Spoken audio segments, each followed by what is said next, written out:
will drop at 8:30. Joining us right now, one of the newest members of the Colorado Avalanche, longtime Chicago Blackhawk, but he is now here with the Avs. The great Brandon Saad joins us on the show. Brandon, welcome to the program. How you doing? Hey, I'm doing great, guys. Thanks for having me. It's great to have you here on the program. Brandon, number one, just how exciting is it to be here? You know what it's like at the top of the mountain. You're a part of, two cup winners there with Chicago. Now you're here in Colorado with the Avalanche. Vegas has them favored to win the Stanley Cup. It's been a down few years with the Hawks. How exciting is it to know you got a realistic shot at going real deep in the playoffs again? Yeah, it couldn't be more exciting. I know when I got the phone call hearing I'm traded, and then you want to know where, and you find out you're going to a cup contender and one of the favorites in the league. So it's just amazing to be competing for a Stanley Cup again. Like you said, we had some off years in Chicago where sometimes you don't even get a taste of playoff hockey. So just to be back on a winning team and get a chance to hoist that cup again, it's definitely an exciting year. Brandon, you talked about getting that phone call. What was the emotion like for you? Guys in the past have told me that there's sort of that, kick in the gut because the team that you've known for so long feels like it doesn't want you anymore. But when you get to go to a contender, does all that get wiped away? Is it nothing but excitement, or was there a little bit of a twinge of pain that the Hawks are trading you? Yeah, I think it's a little of both. I don't think too much they don't want you anymore. They're going a different direction, and then, like you said, when you figure out where you're going and it's to a cup contender, that makes it all the more sweet. So you develop relationships, you get used to certain cities and certain guys, but that's all part of the business, and I've gone through it before, so it's nothing new. All right, Brandon. Again, you were on those Chicago Cup teams. I mean, Taves and Kane and Hossa and Seabrook and Keith and all these great players on those squads. And now you come to Colorado, and there's McKinnon and Rantanen and Landeskog and Makar, and just, again, talent all over the roster. Do you see any similarities between where the Avs are now and maybe the start of that dynasty with Chicago? Yeah, I think just the raw talent, like you just mentioned. You could go down the list in the depth chart where any team that seems to win, and when we were winning in Chicago, it was the same thing where you had so much depth on the team and anyone could strike at any given night where it makes it dangerous to play against. So I think just the elite talent on both teams are pretty comparable. What do you think your new line out there? I know we got some of the line combinations. You guys are going to be quite formidable. Are you excited to play with the group that you're mixed in with? Yeah. I think getting a taste to play with Nas and Landy, it's going to be a fun start to the season. Two experienced veterans. I think we can dominate teams down low, holding on to pucks, using our size, being around the net. So I'm excited to get going. I mean, we've had only a couple tastes in practice, but like you said, it's going to be a fun season. Tell me the truth, Brandon. What did you think of Nazem Kadri before you became his teammate and line mate? Yeah, he plays with a chip on his shoulder. So it's I always thought he was a great player, though, and like you said, he's on a great team here. So usually when you play with great players and great teams, you tend to shine a little bit more. So he was always a pesky guy that plays the game hard, but you respect that in a teammate. Well, and you guys have had so many great battles between the Avalanche and the Blues and the Wild, and it just feels like, there's a lot of intensity in those old matchups. Was there anybody else that you came into the locker room and maybe it just took a minute to warm up, or is there anything that you remember, any one game maybe you remember from your days with the Blackhawks? Because it got pretty fiery. Granted, we haven't had fans in a while, but it used to get pretty fiery, and there's a lot of Chicago residents here, and it would be interesting inside the building when the Blackhawks and Avs got together. Yeah, for sure. Blackhawks fans always traveled well, so they were always exciting games to play. They're a great team, and I don't know one specific moment, but they're always definitely competitive, especially I know early on we were a great team, and they were up and coming, and then kind of reverse cycle, but it's always been a fun building to play in, and anytime you play against a great team, it's a good challenge for yourself, and you want to kind of pick up your game and have that edge. So we always had good competitive battles with them, and it was always tough coming into this building. You probably got used to all the Chicago fans that would be in the building when you would come into Denver. Did it strike you maybe early on when you would come in and be like, wow, there's a lot of people in red in this place. Yeah, that tend to be a lot of places, not just Denver, where, I don't know, just the original 6 team. They have a great fan base in Chicago. They always traveled well, so it always seemed like you had fans somewhere. But, yeah, like you said, in Denver especially, you see a lot of red jerseys, and it's kind of nice to have fans that travel well and support you. We're talking to Brandon Saad, new member of the Avalanche. They will open up tomorrow against the St. Louis Blues. All right, Brandon, so you get traded to a new team. You got new guys you got to meet. You have a new city you have to get to know, and you have to do all of this in the midst of the pandemic. What has this been like for you so far? How much of this city, of the area, have you even been able to really see yet, or is it just it's home into the facility? What's it been like so far?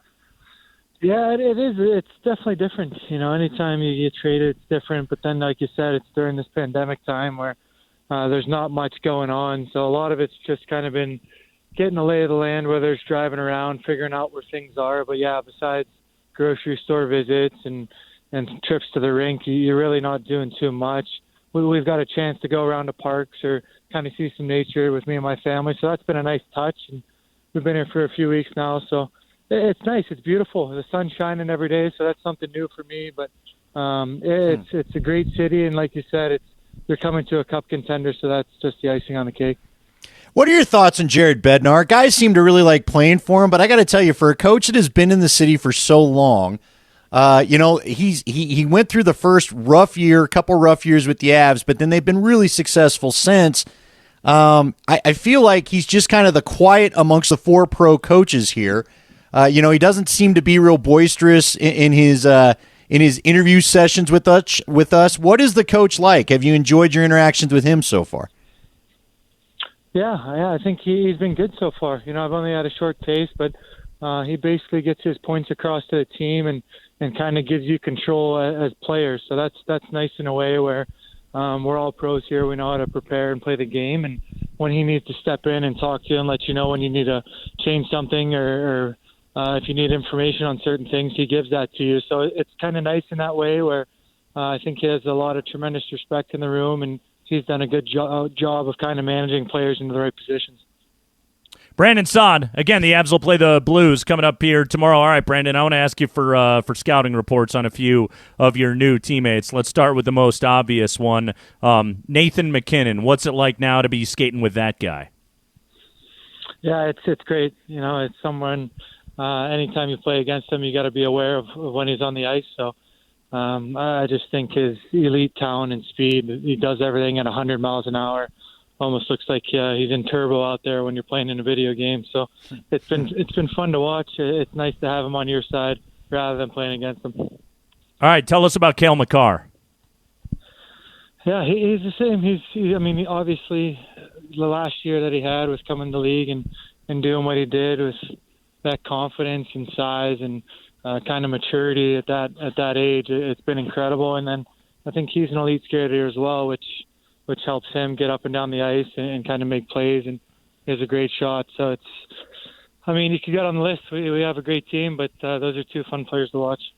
Really, it's between Makar, between Taves, Devin Taves, your new teammate, and Sam Girard. There's sort of this kind of new style of NHL defenseman. It is kind of maybe smaller, but definitely faster, definitely better with the puck kind of defenseman, more skilled defenseman than maybe your traditional big body kind of guy. What do you think of these 3?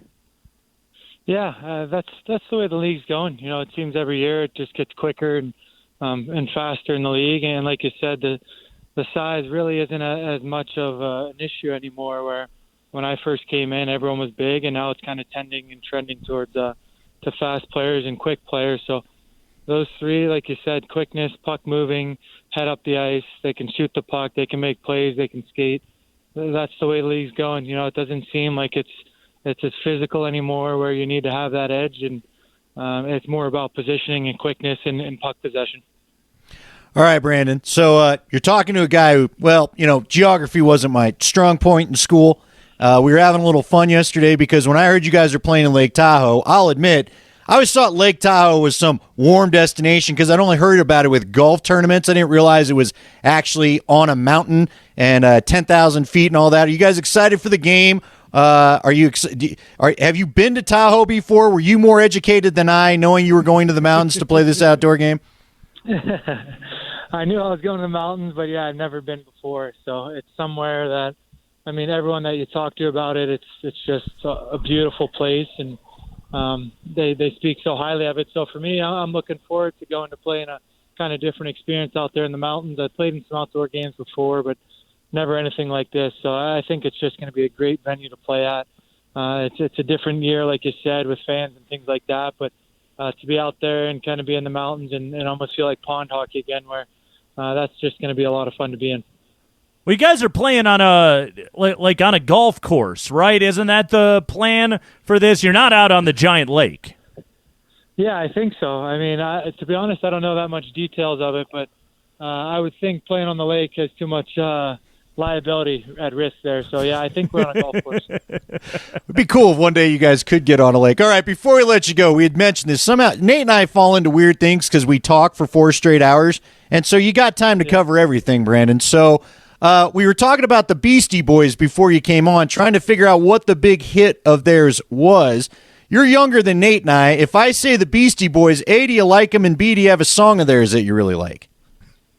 To be honest, I do. I know who they are, and I do like some of their music, but I couldn't mention like a favorite song of theirs.